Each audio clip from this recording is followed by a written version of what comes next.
ए शकील, जरा ये बताओ, आंख की शर्म भी धुल गई क्या तुम्हारी? है बच्चे को 600 रुपए के कुर्ते में ईद की नमाज के लिए मस्जिद भेज दिया। 2 महीने पहले ईद की नमाज पढ़ के बच्चा मस्जिद से निकला, चंदा सा चेहरा, ऐसा कुर्ता। बच्चे से पूछा मैंने, कुर्ता कितने का है? कौन? 600 रुपए का कुर्ता पहना के बच्चे को नमाज पढ़ने भेज दिया। कौन बोल रहा है? 600 रुपए का कुर्ता पहना के ईद की नमाज तुमने पढ़वा दी। आप कौन है पहले ये तो बताइए आप। 600 रुपए का कुर्ता पहना के कर रहा हूँ। ये क्या ईद गए हो गए 2 महीने? मैंने अपने बेटे को 600 का बनाया, किसी का बनाया? आप कौन है? आप क्या? अरे छोड़ो तुम्हें, अरे तुम्हें इज्जत की इतनी, अरे खानदान की तो इज्जत की परवाह किया करो। ईद की नमाज के लिए बच्चे को 600 रुपए का कुर्ता क्यों पहनाया तुमने? एक कम से कम 25,000 का तो पहनवाते। अरे देखिए 25,000 का कुर्ता नहीं होगा तो क्या नमाज नहीं होगी? यही बात मैं समझाना चाह रहा हूं आपको शकील साहब कि अगर 1.5 लाख रुपए का बकरा नहीं करेंगे तो क्या कुर्बानी नहीं होगी? हर साल आप 1.5 लाख रुपए का बकरा खरीदते हैं और इस बार भी आपकी कोशिश है, मुझे पता चला कि 1.5 लाख से कम का बकरा नहीं खरीदेंगे ताकि लोगों को पता चले कि 1.5 लाख रुपए का बकरा है। अब जिस तरह 600 रुपए के कुर्ते में नमाज हो जाती है, 8 से 10,000 रुपए के बकरे में भी कुर्बानी हो जाती है। मैं असल में कोई नहीं होता आपकी जिंदगी में दखल देने वाला, लेकिन ये मेरा फर्ज बन जाता है कि मैं अगर कहीं ना कहीं मुझे अगर लगता है कि मैं समझा सकता हूँ और किसी तरीके से, तो ये मैंने चाहा कि मैं आपको फोन करूँ। भाई साहब मुझे एक बात बताइए, मैं अकेला कोई हूँ?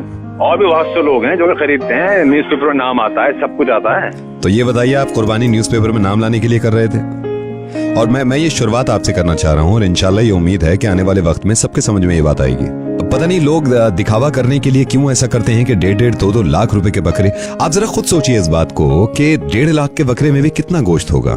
अगर 1.5 लाख रुपए का बकरा ना लेके आप 10-12 हजार रुपए का बकरा ले लें तो आप इतने पैसे बचा सकते हैं। उस पैसों से गरीब लड़कियों को जिनको तालीम नहीं मिलती उनको तालीम दिला सकते हैं ताकि जिंदगी भर दुआएं मिले, या फिर पूरे साल उन बचे हुए पैसों से इतना गोश्त खरीद सकते हैं कि गरीबों को पूरे साल खिलाएं आप। बुरा मत मानिएगा, कई लोगों को बड़ा शौक है दिखाने का कि हम बहुत ज्यादा महंगा बकरा लाए हैं।